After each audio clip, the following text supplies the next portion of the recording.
Hello and welcome to yet another edition of the Narrative Off the Cuff with Elite News and Darryl Blair. Well, this is another somber week in African American history, greatly local and then on a national scale, with the loss of DeSoto Mayor Curtis D. McGowan. My condolences to the family and prayers.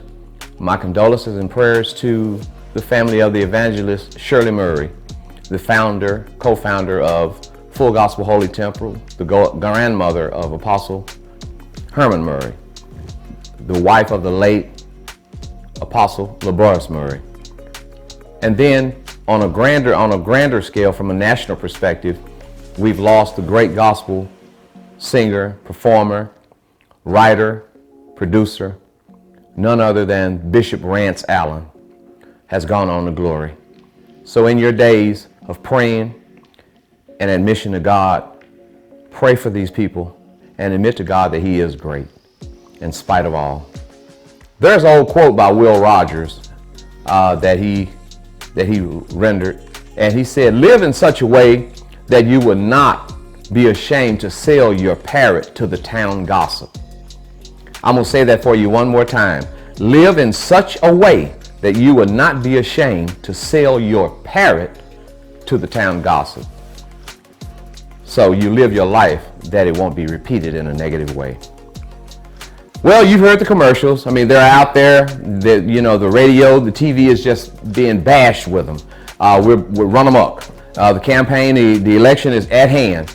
We've had record numbers. We've had actually more people to turn out early vote than we had people turn out in the total vote of the last election. And that's a beautiful thing for us here in the city of Dallas, Dallas County, and certainly in this nation with regards to that embarrassment, that charlatan, that slickster, that side-mouthed individual named Donald Trump in the White House.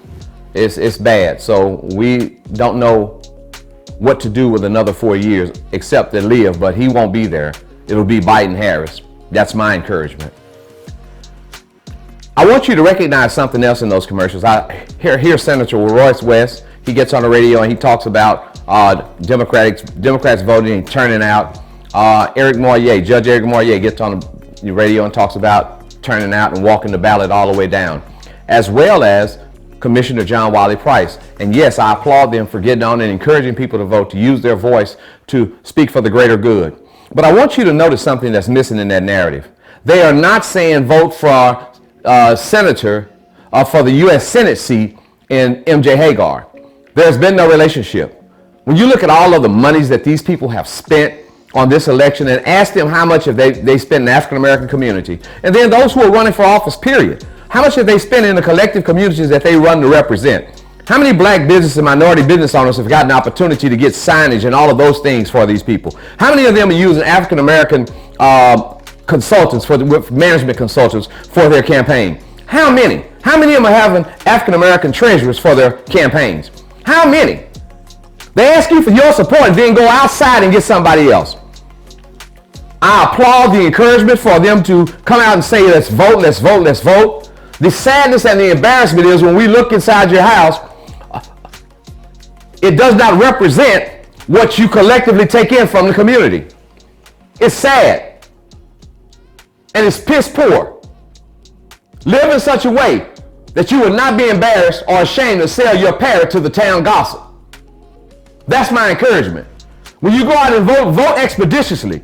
Vote judiciously. Vote for individuals that you know where they stand on given issues and how they represent you and how that's for the greater good. Judge Eric Moyer, Judge Monica Purdy, Representative Carl Sherman. I stand with them. And if I miss someone and you know that I like you and I respect your work, please forgive me. Will Douglas, 113. And yes, John Cornyn, U.S. Senate. EBJ, I support you. Though you've got to run from Trey Penny. But I want to encourage everyone out there that this is a somber week and yet an anticipatedly excited week coming up that we get to celebrate and we get to see who runs for cover after hiding and running with all that Trump banner. Who gets to run for cover? And how do they run for cover? How do they disappear from public viewing or the public ear when this election's over? Pay attention to what's going on around you. Don't just be a rubber stamp at the voting booth, but be an informed, civic-minded voter who understands issues and how they relate to you and how they help the greater good. Not going to go on much further this week. I want to be sure and thank some individuals who have been a great help. And then I want to be sure and encourage you about Juneteenth, 2021. Go on EliteNewsDallas.com, Juneteenth, DFW celebration.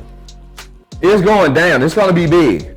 You better get in now because you might not be able to get on later. Know that. Juneteenth 2021, June 19th, 2021, from William Blair Jr. Park all the way into the Fair Park. And we're going to break it down and celebrate. I want you to also know that we're getting ready to commission a bus for William Blair. Not getting ready, we've already commissioned a bus for William Blair to be placed at his park in honor of his service and his legacy, and to recognize the individual more than just name, but the face of the individual and a little bit of history on a plaque there. Want you to be able to participate, so we'll get that going. And we want to look forward to your support, that your name will go on as one of the patrons and one of the ones who helped bring that to fruition. Casey Thomas, Chad West, you all have done a tremendous job and they're doing a tremendous job and a great work. Adam Balzador, Maxie Johnson down there, Trustee Maxie Johnson.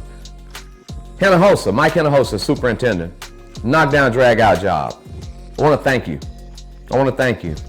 And then I want to encourage, while I'm giving kudos, I want to give some encouragement. Mayor Johnson, you're going to have to be a better engine and a better steward of unity and not division. Get some thick skin, lose the thin skin. Now, I want to close out by encouraging you and reminding you that November 21st at Lone Star Park, in your car, you're going to be able to get it on with the Jazz Show. Brought to you by LW. It's Ed, Marion Meadows and Kirk Whalum. All of them will be out there to blow you away with a great jazz show in your car. Go on out and celebrate. That's becoming the new norm. Get ready, get dressed, get there. It's going to be a grand celebration, a grand event, and ALW and Al Wash are doing a tremendous job over there. I want to thank you. Then I want to encourage you to get ready for February 27th. That's right, Prairie View Grambling game. Sounds funny, but it is real. At Cotton Bowl, yeah, they're going to play February 27th right there, so start getting ready to get your tickets. They'll still be able to go. Don't worry about seating capacity because it's going to fill out just the way it should with the COVID restrictions in place. But I want to take time to thank you for your support and help. We have a new office, 3155 South Lancaster. Yes, right above Cake Daddy's. Cake Daddy is on the bottom level, 140. We on the top level, Suite 240. You'll see the big Elite News sign out there. Everything. Come by there and say hello. Come by there and give us a look-see. The Elite News and Blair Foundation is right there in Suite 240. Just overlooking the traffic lights and everything. You can't miss us. If you're at the red light, look up over there at that building, that brand new building where the T-Mobile is, right next to Rudy's Chicken. You'll see the Elite News in our new offices, and we're so proud and so happy. And we're just grateful to God for his enduring spirit and his endowment into our spirit that he would allow for this to come to fruition. You know, my father said anything worth having is worth working for. You don't get nothing slick, quick, and smooth. You get it by good sweat of your brow. And if you stick to it and you build it, they'll come if it's done in the right spirit. And I want to thank everyone who continues to support the Elite News in our trying and turbulent times. Having said all that, I want to thank Sherman Roberts over at Citywide Development Corporation, Community Development Corporation. I also want to take the opportunity to thank Teresa Hawthorne at Fox and Hawthorne Law Firm. I want to take this opportunity to say thank you, Richard Shaw. This is our last week. You're going to be going on the Duncanville ISD School Board, and we appreciate that, and we're going to continue to support you. And certainly I want to thank Brian Eberstein and 100 Old School Lawyer and Herbert and Eberstein Law Firm. I'm just grateful, but I'm grateful with a heavy heart because of the loss of our local community and then the broader community. Evangelist Shirley Murray, Mayor Curtistine McCowan, and the great Bishop Rance Allen. And until next time, on a better and a more hopping note, you know what I want you to do? Get it on your mind. God bless and God keep is my prayer.